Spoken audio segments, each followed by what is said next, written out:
And now, another episode of MMA Gossip with your boys. Boom, we're live, baby. The boys are back.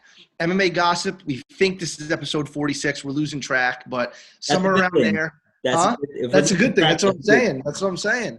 It's a good thing. So episode 46, you guys know the usual. Like, comment, and subscribe. Hopefully YouTube didn't forget about us, and the algorithm still helps us out because our last two videos have about close to 1,000 views combined, and that's basically all of our 40, however many fucking videos we have on YouTube combined. We matched in views in our last two videos. YouTube, help us out. Hopefully the algorithm still remembers us. But socials at MMA X Gossip, all across the board. We are available on every platform. So wherever you're listening, subscribe, drop us a like. It really fucking helps us out. The UFC is back. MMA is back. It's 2021. We're off to a fresh start, baby. The boys are storming back harder than they're storming Capitol Hill. So let's say that. Let's get it, Mike. Take over. More people just X out. Yeah. Our average watch time just plummeted. All right, we'll get to that shit in a little bit, talking about Pat Miletich. But, just a quick Pat Miletich. quick rundown of what we're going to be talking about today. Obviously, we'll be discussing Saturday's card, UFC Fight Island 7, Holloway Kattar at the end. But before that, we're going to talk a little bit about Conor's fight. We're going to talk about the CTE with Fisher and Dana White and his release from the company. We're going to talk Edwards Chimaev, third time's a charm, Khabib and Dana's meeting and what might transpire. Pat Miletich being released from LFA for quote-unquote protesting at the Capitol. Chandler's consequence of winning or losing, what we think will happen after that. And maybe some other things I have under the radar that I'm just going to throw at you guys that you have to answer on the spot. Okay.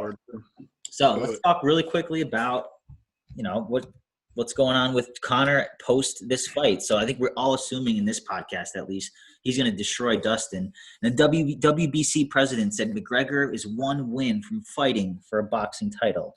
What's your reaction, Chris? I think that's fucking hilarious. I mean, I'm not surprised at all. Boxing needs that. If Jake Paul could fight fucking on a co-main event on a Mike Tyson card, I guess anything could happen in boxing. He fought Floyd Mayweather already. Logan Paul's fucking fighting Floyd Mayweather. So boxing needs that shit right now. I've been talking about this, at a million times in this podcast before. So if it's a money grab, plus in boxing, there's so many fucking titles. He could realistically fight someone that, I'm not saying I'm the biggest box fan in the world, but maybe someone you guys have never heard of, or maybe I've never even heard of before, and win a fucking title. So, I mean, granted, I don't know what welterweight in boxing is 147. I don't think he dropped that low, but he could fight at like super welterweight. You know what I mean? All the way up to like light middleweight, which is like 160. So we'll see. Matt, what do you think, bud? I mean, I'm all for it. I mean, I think it's laughable, but again, like Chris said, it's good for the sport of boxing. I'm tuning into anything that's Conor McGregor to begin with, so the more screen time I get of him, the happier I am. So to me, it's more important though who he fights. Like, it sounds stupid, but like Chris just said, he could just get a nobody because people are going to buy because it's Conor, but I would rather see him versus a guy that is kind of notable. I'm not saying like Pacquiao per se, because I know Pacquiao. That's what it's looking like. Yeah, that's what it looks like, because Pacquiao is still talking about it a lot. But I'm also curious to see what actually happens with Conor if he does smoke Dustin, if and when. Does it happen inside a round? Like Conor said, not even a round. Does it happen inside 60 seconds? If Conor comes out of that thing unscathed, how fast does Dana try to turn him around? How fast does Conor want to turn around? Does he stay with the UFC and get a title shot right away? I think there's a lot to unfold and there's a lot to unpack.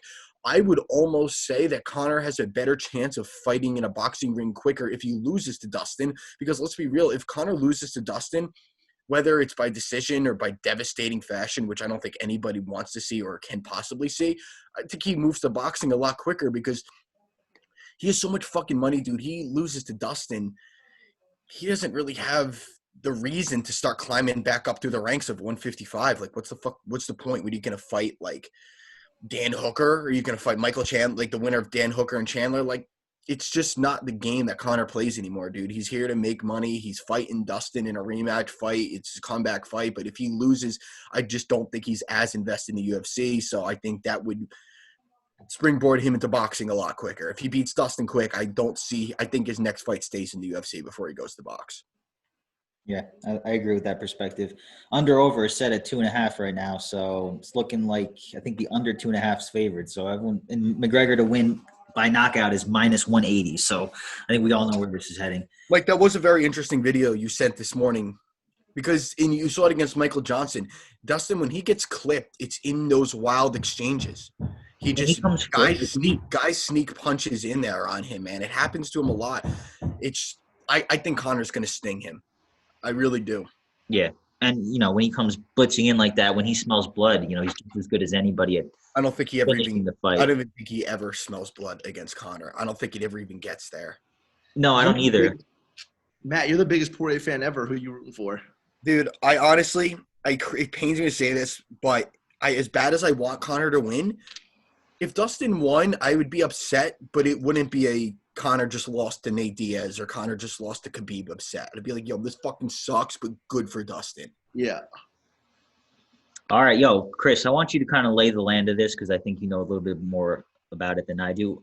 Tell us what's the deal with Fisher, CTE, Dana White, and him being released from the company. Yeah, so Spencer Fisher, UFC vet, longtime UFC vet, 15, 20 fights, whatever it is, whatever the number is.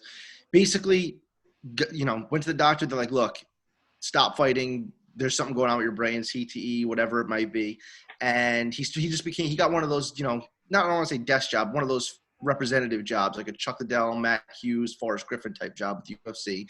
And I think he said he was making about like $5,000 a month, say, so $60,000 a year just for appearances. Just show up, sign some autographs, put a smile on, talk to people, the usual. Then the UFC, I think they said somewhere like around a $6 million cut, and he lost his job basically. That $60,000 was allocated somewhere else, and his wife went into her email one day, and boom, the UFC said, "Hey, look, thank you for your services. We really fucking appreciate it, but at this time, we're not going to renew your contract for this year." And it was, it's devastating. Like, imagine just someone said, "Hey, $60,000 you've gotten every year for the past couple of years, kiss it goodbye, find a real job." For someone like that sacrificed so much, and people got, really butthurt about it. And I don't want to say like, fuck them. Like, obviously Spencer Fisher, fucking legend of the game. It's just people are really butthurt that someone lost their job. Meanwhile, people lose their jobs every single day, and then Dana gets all the heat. You know what I mean? And now he's getting more heat because when asked about it, MMA Fighting put out a really good story, in all fairness to them. But now people are coming out and blaming Dana and saying like, oh, he's a dictator, blah, blah, blah. And Dana's like, it's part of the gig, dude. Look, brain damage, it's real. And he said the UFC continues to take strides. They get medical checks better than anyone. They really do test better than anyone. They've even pulled fighters from big cards. Guys like Mark Hunt have been pulled. Just for even mentioning the fact that he said sometimes I forget things, and they didn't even let him fight in his next fight. So it's just they're really on top of it. And for something to come out like this, now Dana's taking heat as he usually does, I think it's just a little crazy. I just think that aside from the UFC, it's something that's been so known in sports. Like, obviously, like, football was the big problem to begin with for any of our listeners, or even you guys. Like, if you want to watch a great 30 for 30, you can watch the Junior Seau one. It's a tearjerker, but it really goes into what CTE is, and it is a problem. It 100% is. But again, going back to what Chris said, Dana's always made out to be the bad guy, and it just pisses me off to no end because he does so much good, not only for the UFC, but as MMA as a whole. It's not Dana's fault that there's dude, they're punching each other in the fucking head as hard as they can. They're bouncing shins off people's skulls. What do you expect is going to happen? Him saying it's part of the gig isn't him being insensitive. It's him being honest. That's all it is. It's the same the same reason people get CT in football, same reason they get it in hockey. Any contact sport, you're getting paid millions of dollars to play these sports. There are going to be repercussions.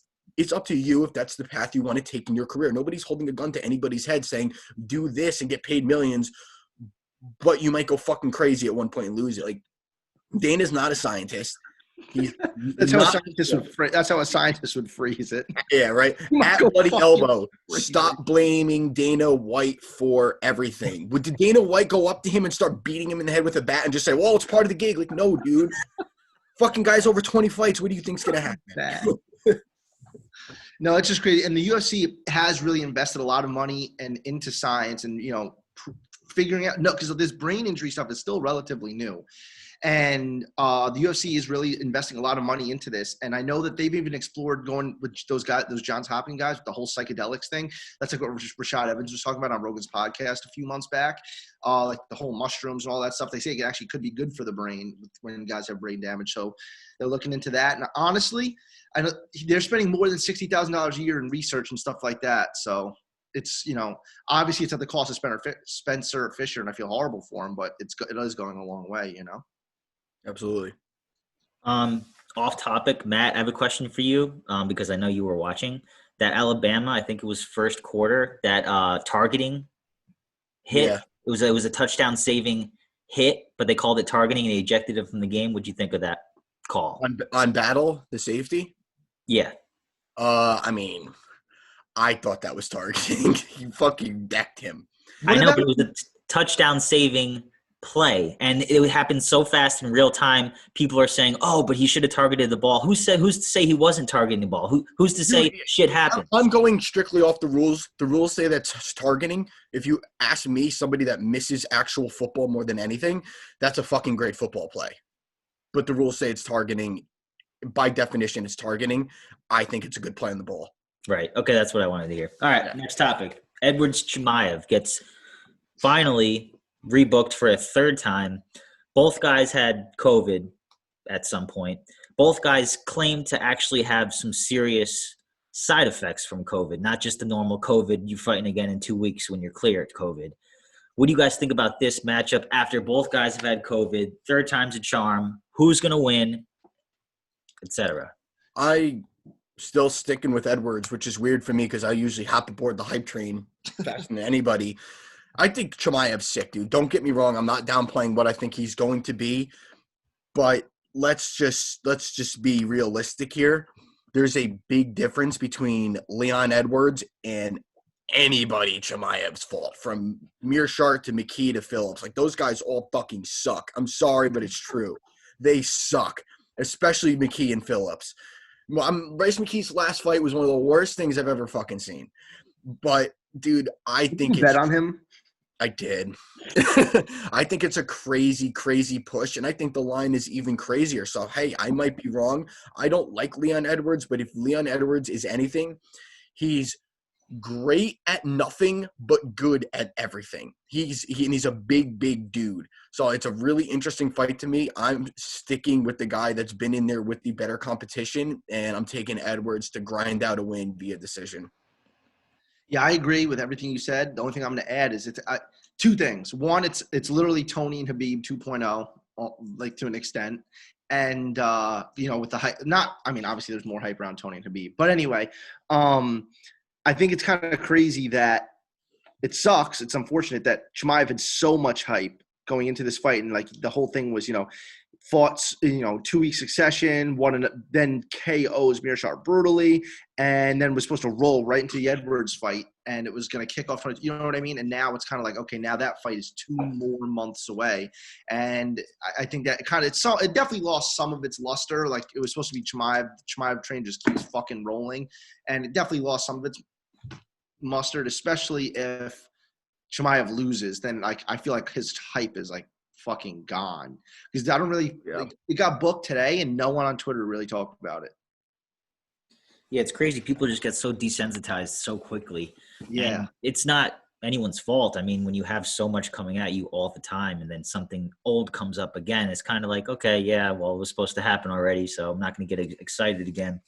But I am glad it's happening. I do think it's the fight to make, especially for Chimaev's trajectory and Leon's return into relevancy, right? So we'll see what happens. All right, what do you guys think is going to transpire from Khabib and Dana's meeting? So Dana claims he's going to pressure Khabib hard for one more fight to make that third. Let's be real. Everybody thinks Khabib is going to win against anybody he faces if he returns. But the question is, does he return? Does Dana make a statement? What do you think happens? I don't know, man. It's such an internal battle for Khabib, dude, because I do think he wants to come back, but I think that because of his culture, that I really do think he stays retired. Like, that's just what his culture is. Like, when you hear him talking about, I promised my mom, like, all that shit. Like, I think he means it. You take it what it is at face value, but I think that's what it is. I think he's meeting with Dana to tell him, like, look, dude, I wasn't kidding. Like, I'm done. That was it for me. I made a promise to my mother that I wouldn't train anymore without my late father, and I think that's where it's going. I do find it weird that they're meeting, and he's like going out of his way to meet with him to have that conversation, because then I'm like, maybe if, he could do that on the fucking phone. Maybe he actually is meeting up to figure out a fight. So I could be wrong, but I'm sticking with my guns, dude. I don't think we see Khabib again. I think he's going to come back. I think he's going to go 30-0. That was he's said that forever. He said he didn't care if he retired in his prime. He was going to go 30-0. It was him and his dad's plan from day one, go 30-0 and then fucking call it. And honestly, if he stays retired, I'm not mad at him. Like, I honestly, like, when guys – I know Dana always says, like, if you think about staying retired, you should stay retired. Then he wants DC back for another one. He wants Khabib back for another one. GSP he brought back for another one. As I say, GSP, I will literally kill myself if they bring GSP back and he fights Khabib. Like, I don't want to see 40-plus-year-old GSP at the time they fight Khabib in his prime. Like, that would be so devastating for me if GSP lost, which would, probably be the case. And because then GSP's, dude, you came back and you won the middleweight belt. Don't try to cut to 155, which you've never fucking done before, to fight Khabib in his prime. Like, especially being removed from the game for so fucking long. Like, dude, GSP came back after, what was it, like 4 to 5 years, comes back, beats Michael Bisping, and that was 3.5 years ago. So it's like, dude, let it go. You know what I mean? You fought one time in the last 7+ years. Like, I'd rather like Nick Diaz retire, dude. Like, I love GSP and I love his legacy. Just leave it at that. But I do think Khabib's gonna come back, maybe for the McGregor trilogy if he wins, because he did say whoever beats Dustin Poirier, I'll fight. So if Conor beats Dustin, there's that. Plus Ali, his manager's been all over Twitter saying 30-0, tweeting eagle emojis, and this meeting I think is like a big deal. He's going to get paid out. Khabib knows his worth. I mean, he's rich as fuck already, but I think he'll come back for one. I really do think he'll do one more, and I really do think that if he does one more, he's not going to be one of those idiots that's fighting when he's 50. I think if he does one more fight, it's a wrap, because he also just bought a promotion, like a Russian promotion. So I think he's going to be involved in that and just ride off into the sunset. And he's one of those guys, he'll train forever, obviously, but I really do think he'll come back for one more, probably fucking win, and then call it. Yeah, I think he's got one more in the books too. It just seems like 29-0 just looks like it can't end like that, It's got to be 30. Anyway, all right, let's talk about a little bit about the sensitive issue. What was that, Matt? Pornhub? We have a guy redoing our ceiling downstairs. All right. Okay. So we got Pat Miletich being released from LFA fighting, LFA fighting promotion, because he was I'm trying to be totally accurate here. He was at the protest at Capitol Hill, and obviously we know how that transpired. So he's being released from the promotion. He wasn't as far as I know, he wasn't part of the storming of Capitol Hill, but he was present. There's plenty of pictures. He doesn't deny it. He would be proud of it. Right, he'd be proud of it. He's totally fine with it. I'm sure he's pissed off about it too, like I would be as well, especially if you are doing a peaceful protest and it just happened to turn into something else and you just happen to be present. You're not to blame, right? Well, I'm kind of tipping my hat here. I think it's bullshit. He got, released from LFA. I hate getting into this shit. I really hate politics, but protesting is part of our rights. It's part of our civil liberties here in this country. And he was exercising a totally legal right. And then he got penalized for it and he lost his. I don't mean to interrupt you, but it's only legal if it's for the left cause. It's only legal when they say it's legal. You can't forget that. It's very important to our current state of the world. It's only okay if the left thinks it's okay. If we do anything they do, we might as well be burned on the fucking cross in Times Square. All right, so Matt tipped his hat. Chris? Dude, honestly, I love LFA and I love what they're doing. Yes, Pat Miletich was at the Capitol doing his thing and protesting, and he has every right to do so. There was many other protests, not to be named, where people did that and were supported. There was, this is not a political podcast. This is MMA gossip, but, the three of us turn it into fucking political gossip. Isn't that the problem with politics nowadays, though? Like, we can't even have, talk MMA because politics somehow got dragged into MMA. Like, I wish it was just separate, from everything. I just think it's very hypocritical that during some protests, police and stuff were told to stand down during extreme violence. And now here there was violence. And I'm not condoning any violence against fucking anyone, but people just, it's like, dude, you can't have an opinion now. Like, you can't express yourself or go to these protests. It's supposed to be like, it is what it is. Ed Soares runs LFA, is a great fucking dude. So I have nothing negative to say about him or the promotion. It just sucks that it went down this route. They just got dragged into something that unfortunately is bigger than them. And from a company perspective, you have to fall in line with what everything else is going on. I don't agree, though. I definitely don't agree with it at all. But that's why, in my opinion, that's why it fucking happened. Cancel culture at its finest. Exactly. How many? Not only just get rid of LFA. Think of any company right now. They're all going through the same shit. You kind of just have to fall in line. I disagree with it, but. The stake of the company, the business, it's in a way it's on the line, especially when you have media outlets that are all, very leaning on one way. They'll look at that like fucking bloody elbows chomping at the bit to rip apart LFA if they didn't get rid of him. You know what I mean? Exactly. They're under tremendous pressure to follow the narrative of today's world, which is unfortunate, but that's, listen to me, Matt, you're president of LFA. The kind of backlash you will get, the kind of backlash that can severely hurt your promotion if you let Pat Miletich stay in his position. What would you do? An LFA? If you're president, the backlash your company will get, kind of backlash that will possibly prove to be devastating to your promotion. What do you do? Do you follow the moral compass, the moral code, and say, no, he was doing his his country-given right to protest, and I'm going to leave him in his position because he did absolutely nothing wrong? Or do you follow the narrative, the path of least resistance, and fire his ass? What do you do? I wouldn't get rid of him, because then I would pull up every fucking picture of every athlete over the summer that was at the peaceful protest. All of them still have their jobs. Why should he lose his? Why? Because his cause. I ask you the same question, Chris. I ask you the same question. Dude, I don't think he should have been fired. Especially his original tweet was that he was there. He was proud of it. He wasn't hiding it. You know what I mean? He's very fucking proud of it. He's there with some questionable suspects, but hey, to each his own. Who you hang out with and who you spend your time with, that's different than his work life. It wasn't like he was, going on broadcast and saying things. That would be different. And his original tweet, he said that he personally saw no violence. So and no one said he was responsible. He was just fucking there. You know what I mean? But I guess it's guilty by association. It is what it is. Fuck it. Yeah, exactly. It is what it is at this point. Moving on. Okay, so I kind of want to bring this up because it really is a big deal. Chandler's debut next Saturday. It's such a monumental win if he manages to beat Hooker, but I feel like it's an incredibly devastating loss if he loses to Hooker. It's I want to talk about what happens if he wins, what happens if he loses. What do you think happens if he loses this fight? And what do you think happens if he wins this fight? Chris?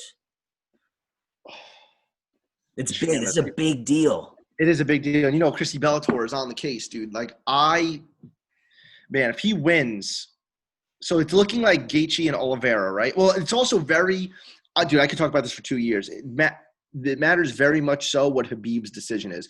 If Khabib does not retire, comes back to McGregor, then maybe Chandler fights Poirier. If Poirier lost, he fight Poirier, or he could fight the winner of Gaethje and Oliveira. Because I don't know if he comes into the UFC. Granted, he was the backup, but that's because they were trying to use it as leverage for the Tony Ferguson fight. Again, I could talk about this fucking forever. But if Chandler wins, I could see him fighting the winner of Oliveira and Gaethje, and then the winner of that.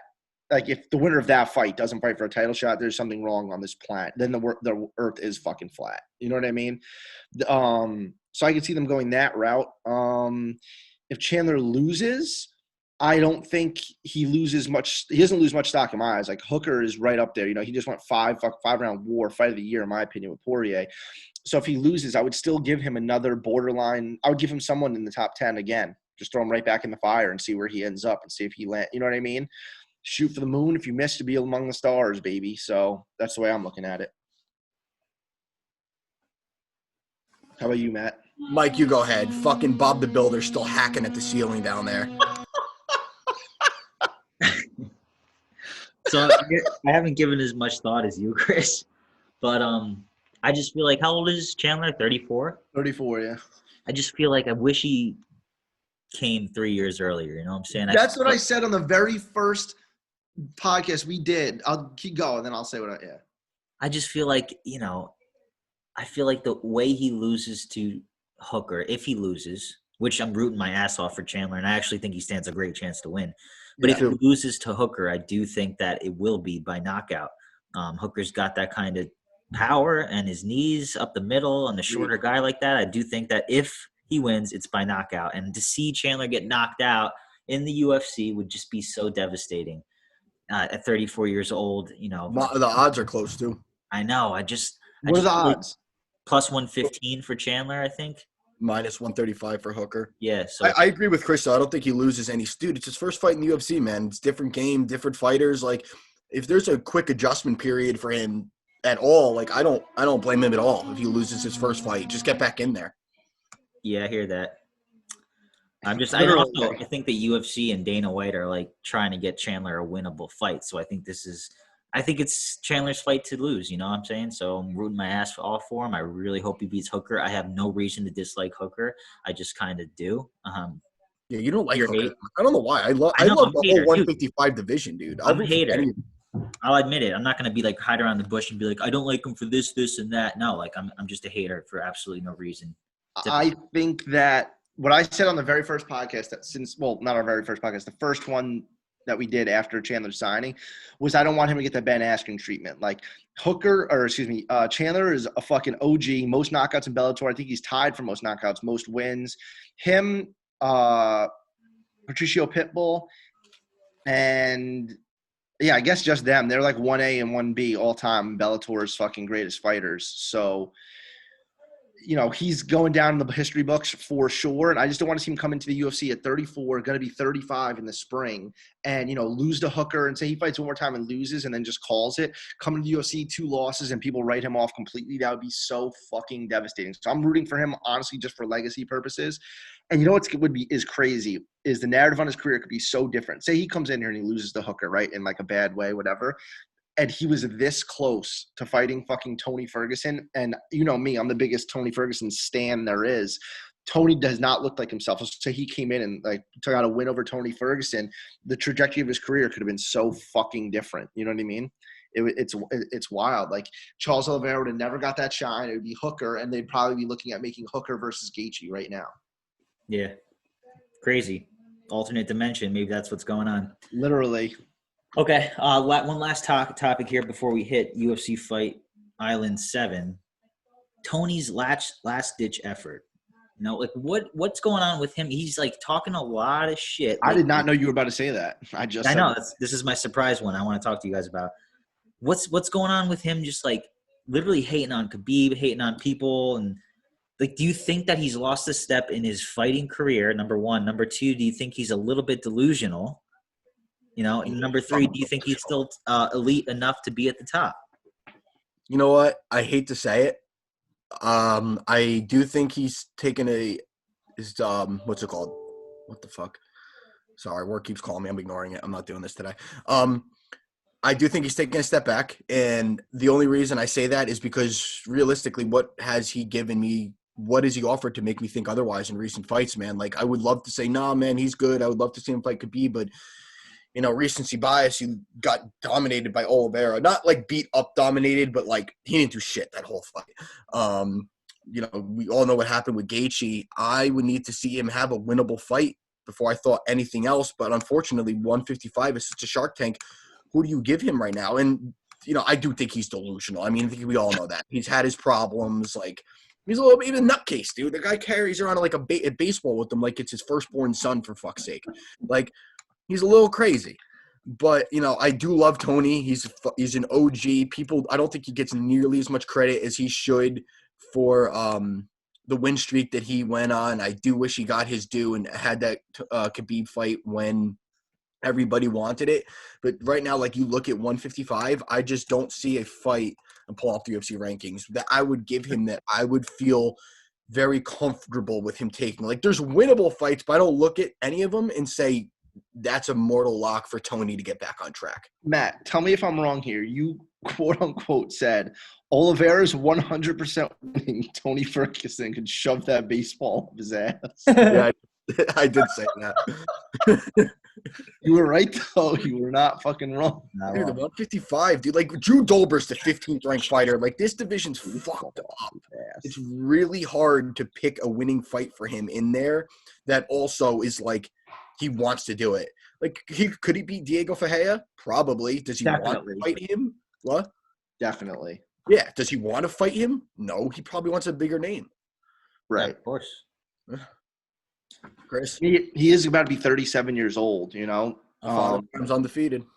That's what I'm saying. That's what I'm getting at. And his fighting style is, come forward, get hit. He's been dropped many a times, and he just comes back. Venata dropped him a few times. Pettis dropped him once. Gaethje, didn't drop him, but fucking, took him out. I'm trying to think who else dropped him in his career. Looking at, but I mean, he's been, he's been hurt many times in his career. He's been through wars. His fighting style, blood all over Edson Barbosa. 5-round war with the RDA. Dropped fucking 3 times in the first round against Venata. Comes back and wins out with a Darce choke. Bloody bloodbath with Pettis. Wins that fight.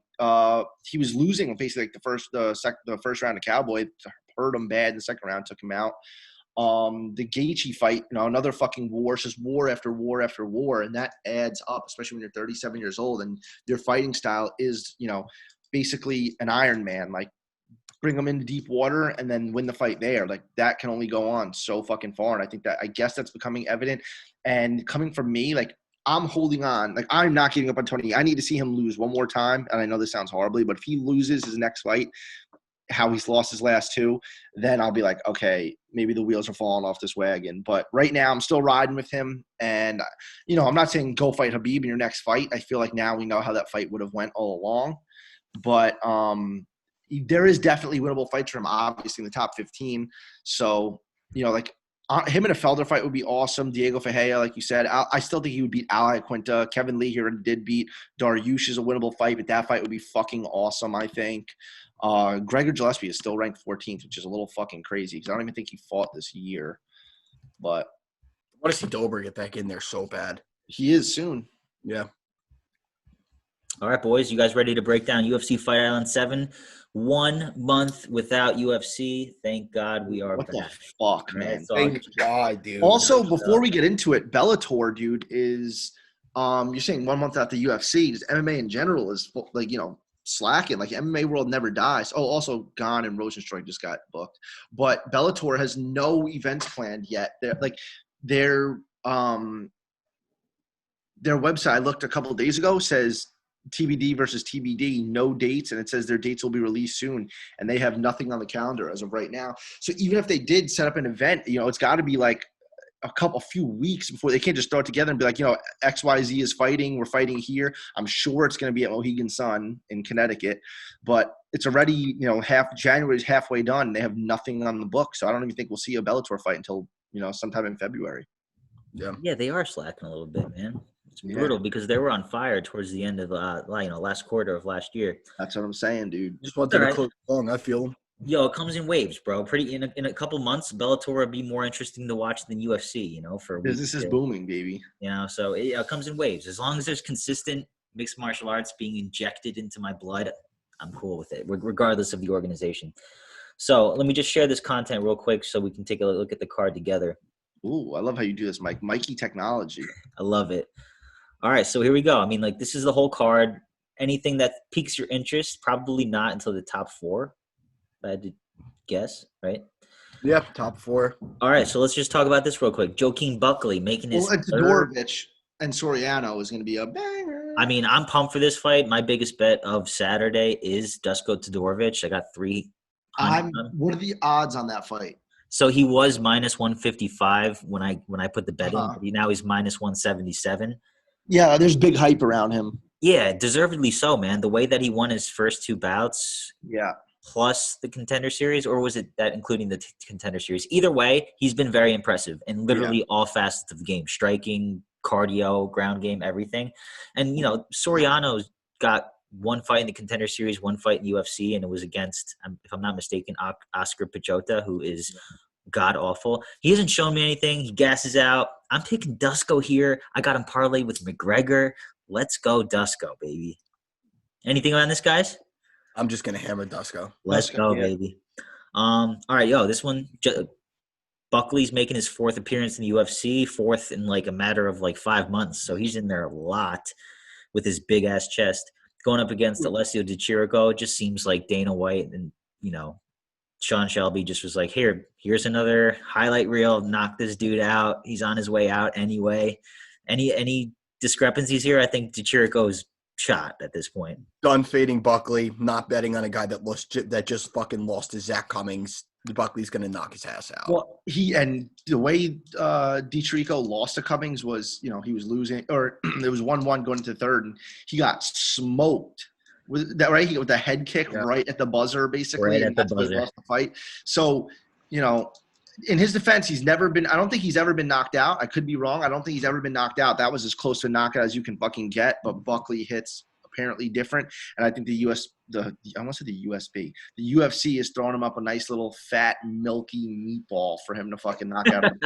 Yeah, I just can't. I faded Buckley in both of No pun intended on the meatball in Dietricho, by the way. That just happened. It's funny, actually. But I faded Buckley in his last 2 fights. I'm just done doing it. Even against Impa, like, aside from the knockout, it was a really close fight to score before the knockout. Like, I was not confident that we were winning that before that knockout. I thought Buckley was winning that fight. Me too. I agree. So, I think Buckley was winning that fight. I do think that he's actually pretty – when I say he's pretty good, I don't mean he's going to make a run at 185. I just think that he actually – he's going to make some noise against fighters like Alessio, and I'm just not fading him here, even though the odds are like fucking minus 300. I wonder if he can cut down to 170. He has before, and he's small for 185. I think his last fight, didn't he weigh in at like 182 or 183 or some shit? Yeah. I'm pretty sure he weighed in well under the limit, and he's a little short. Like, I mean, he's fucking jacked, but Buckley, stop benching. Dude, literally. Have you ever done a different exercise in your life, dude? Your chest is fucking scaring me. Like, I don't like his chest, his reach probably slacks because his chest pull. You know what I mean? It's like he's humongous. Yeah, humongous.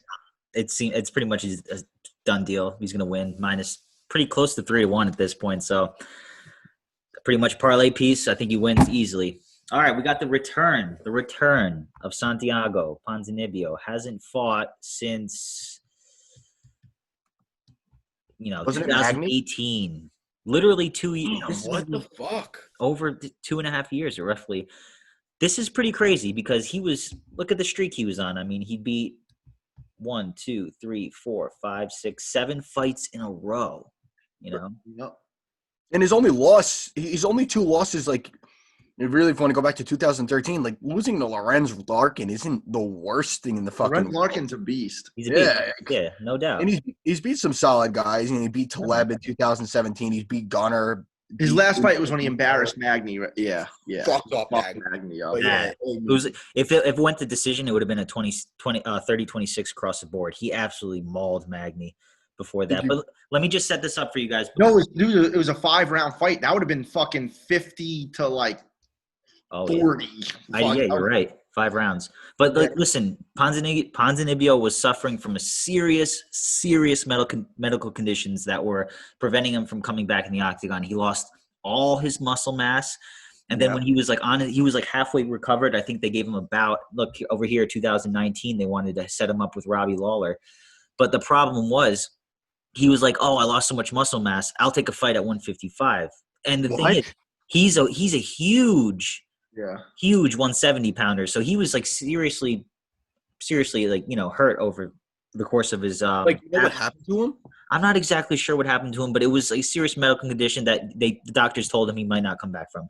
So yeah, and he's been dealing with severe arthritis because of that. Yes, arthritis. So it's like I want to see how he looks on the scale. Number one, number two, he's a 3-1 favorite over Li Jingliang, who is proven to be, either an upset alert guy or a favorite, shitting the bed kind of guy. So we don't really know what kind of Li Jingliang we're going to get. Usually when he travels overseas, he looks like shit, but when he fights in China, he looks fine. Regardless, it's just like, I don't know if I'm going to lay 3-1 on Ponzinibbio. I'm picking for him to win. I'm pumped for him to come back. I just think that at 34 years old, after a 2-year layoff with a serious medical condition, I don't know, man. Yeah, I didn't know that. I'm changing my stance on this. I mean, I'm sure I'll end up betting him Saturday, but right now, I'm going to say I'm not betting him. I'm rooting for him just based off of everything you just said, Mike. Like, if everything you said's true, I want to see him come back and make a huge splash and put his medical history behind him because, no matter who it is, no one wants to hear something like that, potentially lose his career. Hope he comes back and does what he does, and that's fucking hurt people. So, and realistically, too, I was always a big fan of his. Argentina's a smaller market in this sport. I like seeing guys from countries like that do well and just spread the love for the UFC all over the world. So hopefully he comes back and continues doing what he was doing prior to getting hurt. Definitely on Pons here. Probably not going to bet it, though, after Mike shed that information. Chris? Dude, so I basically gave my 2 cents on it as well. I know it's hard to tell. It's like I would not bet on this fight at all. Li Jingliang, he's good in close distance, but he's been a little bit iffy, I guess, throughout his career. It's like he's lost fights he should win fights he should lose. And Ponzinibbio is a huge question mark. Obviously, he's a fucking beast. I hope he comes back in full form, but it really is a complete toss-up. He's a big favorite, and that's fucking right. He's a pretty big favorite, and that's fucking weird. I don't think it's weird. I mean, he should probably be 5-1 if he was fully healthy coming in. There's just too many question marks for me. I'm going to pick Pons to win because hopefully he is healthy. He's obviously gone through a full training camp and feels good enough to go in there with Li Jingliang. So, yeah, we'll see. Co-main. Carlos Condit. Yeah, seriously. Condit making his return after a decisive win over Court McGee, and Matt Brown making his return after, I believe, his last knockout loss was to Baeza. Yep, over the summer in May. So we got two guys that, kind of retired, kind of came back. Who wins this? This fight is, I don't know how many years in the making. It's been booked a bunch of times. I don't know who I'm picking. I just don't want to see either guy get flatlined. I'm hoping for a 3-round, barn burner. Yeah. I'm hoping for Condit. I've always been a big fan of Condit. I love his volume, love his output. The guy's all action all the time. Not that Matt Brown isn't. Matt Brown's a fucking dog. But I've always loved Carlos' style of just piling on volume. Matt Brown's 40 years old. Carlos ain't no spring chicken either, though. He's 36. But he definitely looked better in his last bout versus Matt Brown, obviously, because Matt Brown died. Carlos Condit didn't. So I'm gonna go with Condit here. Like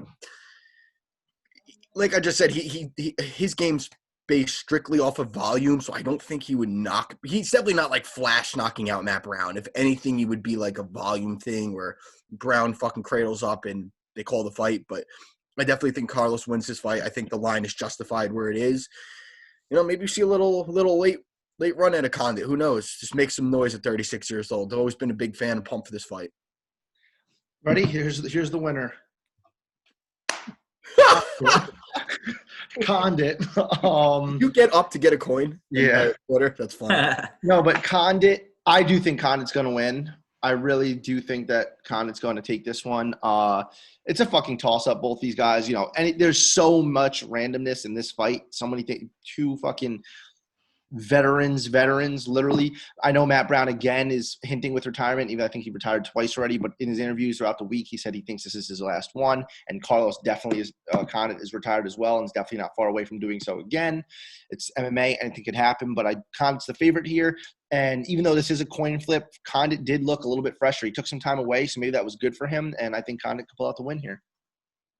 Yeah, flip a coin for me too, man. I'm rooting for both these guys that just put on a legendary performance and put your gloves in the middle of the cage together after this fight, honestly, if possible. So I just hope nobody gets viciously knocked out. To see Brown get knocked out like that against Baeza was hard to watch. Yeah, so. Not if you had money on Baeza, it wasn't. Right.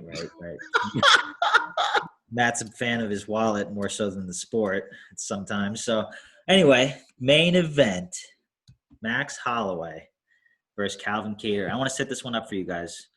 So I was watching Holloway's last fight with the champ, Volkanovski.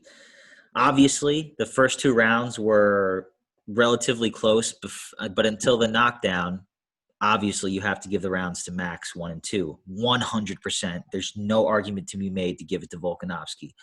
Third round was relatively close. A lot of people scored it for Holloway. A lot of people scored it for Volkanovski. You can make the argument either way, I think. 4 and 5, I do feel like you have to give it to Volkanovski. I feel like Holloway kind of took his foot off the gas for those last 2 rounds and kind of coasted, which I think proved to be the reason why he lost the fight, because the third round could have been either way. Judges gave it to Volkanovski. So my question for you is, before we break this down, is do you think that Holloway needs to stop being, in his head, stop being like, oh, I'm the best, looking at the John Anik and being like, going like shh to John Anik after round 2? Just kind of like fight your fight, win the fight, and then do all the antics. Because I feel like he's doing a lot of in-cage antics, kind of taking his foot off the gas, thinking that he's better than his opponent, when in reality the fight's a lot closer than he believes it is. And do you think that is a reason why he lost that fight against Volkanovski, or do you think I'm just blowing smoke up your asses? I'm going to disagree, because I think he won that fight, and I think the judges were just fucking idiots. I don't want Max to do anything differently from what he does inside the cage, outside of the cage, in terms of like his persona. Like, that's who Max is. Don't fucking change that. That's been your shtick. Keep doing it. The judges didn't go your way last time, but Mike, just to what you said, like, if the judges did go his way, we obviously wouldn't be having this conversation. And obviously you look at that like, oh, well, yeah, dude, but that's why we're having this conversation. Well, we all know the judges I hammered Volkanovski. He lost that fight. So I just think that Max needs to come out there and just do his thing. And I think it's a good matchup for him, man, because Max's strength, and then you look, and I love Kattar. How long have I said that? I think Calvin Kattar has the best pure boxing skills at 145, all things considered. But the knock on Kattar, and we've seen it, he's a slow starter. Starts very slow. But once he gets calculated, he's fucking dangerous. I think Max has to come out fast and strong with that crazy volume. He has, and get those 2 first rounds in the bag early before Kattar starts to come on, because I do think Kattar, he's definitely going to be the bigger guy in there. He's a reach on him. I think he definitely hits harder, and I don't want to see, like Max going into the 5th round again, and he's in that situation where it's 2-2. Like, if I'm Max, I'm looking to, because I don't think Max is going to knock him out. He's really not that kind of fighter.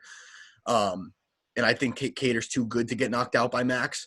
But I think he needs to get rounds 1 through 3 in the bag before Kattar starts to get hot. Because if Kattar starts to get hot, I do think Kattar can finish Max. Yeah, he definitely has the ability to do so. He hits like a truck. This fight's going to be awesome. I expect it to be like a boxing affair, with maybe some leg kicks mixed in. I think both guys are susceptible to the leg kick because they are so boxing heavy, and it's affected them both in the past. But I think it's going to be a banger, dude. I think if Max just dude, it's going to be such a good fight. And I think that it's going to be in boxing distance. And Max, if he does like what Matt said, just Max, do what got you to the dance. Keep doing what you're doing. Keep stance switching, and just keep mixing it up. And I think he'll be golden. I think, like Matt said, if he puts rounds 1 and 2 in the bag, I think that he'll be really golden going into later rounds. He could play more of his game and fight with more confidence in the 4th and 5th round. And I don't think the threat of the takedown is there as much. Although Kattar's super well-rounded, I don't expect him to be shooting for takedowns unless he was hurt or something. But that isn't really Max's style. Max did hurt Volkanovski. He did hurt Poirier. He's obviously put Aldo away. He put Pettis away. But it's usually on volume. And I think in this stand-up affair like this, Kattar, his nose busted, whatever, will hang in there. And I see Max winning a decision in my heart. I almost hate when fights that I'm this excited for go to a decision, not because it went to a decision, but because my heart has to be at such a high rate for 25 fucking minutes. Yeah, I'm on Max, and I'm pretty confident he's going to win. I really do think that he's going to win this fight. It is alarming that he gave up. I don't want to say gave up, but he didn't win those rounds 4 and rounds 5 against Volkanovski. Like, how do you take those rounds off? Like, how do you do that? Like, I was watching and I'm just like, Max, like, all you have to do is win one more round decisively and it's yours. And it seemed like I don't want to say didn't care, but he didn't keep his foot on the gas like he usually does in the later rounds against the champ, the person who took your belt, Alex Volkanovski. Whereas the first fight was so incredibly decisive that Max lost. And then the second fight was incredibly close, and it was Max's fault entirely. That's alarming. I mean, I don't know if it's his ego. What is it? I don't think Volkanovski was clearly the lesser man that night. And Holloway, I think he thought he did enough.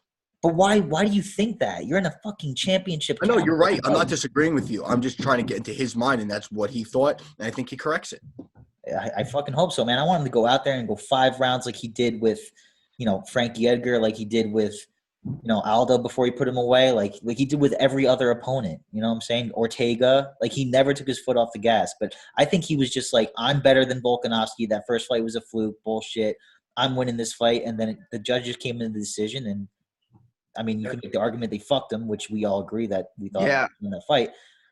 But he also took his foot off the gas in rounds 4 and 5. You can't do that in the championship rounds. You definitely can't. You're definitely right. He was up there for robbery of the year, but Kenny Florian and John Anik, DC, Bisbing, a lot of those guys were talking about it, and they were like, yeah, man, like that was not like they were pretty much all in agreement that Max won that fight. I've never seen so many fighters unanimously across the board say that, other than Cheeto Vera and what's his name, Song Yadong. Like, yeah, I saw every fighter was pretty much on Cheeto's side when he got robbed. That was really bad, and especially in a title fight on such a big card and such a big year. I was with a lot of my friends watching it, and like people that were, casual fight fans that I was with thought Max won. I thought Max won. Mark Luciano thought Max won. So Dana fucking thought Max won. And if you watch Fight Island Dissected on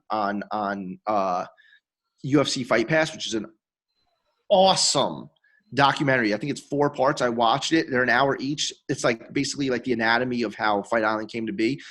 Amazing. Highly recommended for all of our listeners, you guys as well, if you guys haven't seen it yet. And Dana's mic'd up, and Dana looks and goes, who the fuck do I got to yell at? Dana looks over at, I don't know if it was Mick Maynard, but he looks over and goes, Max, 1, 2, 3. And Mick was like, definitely.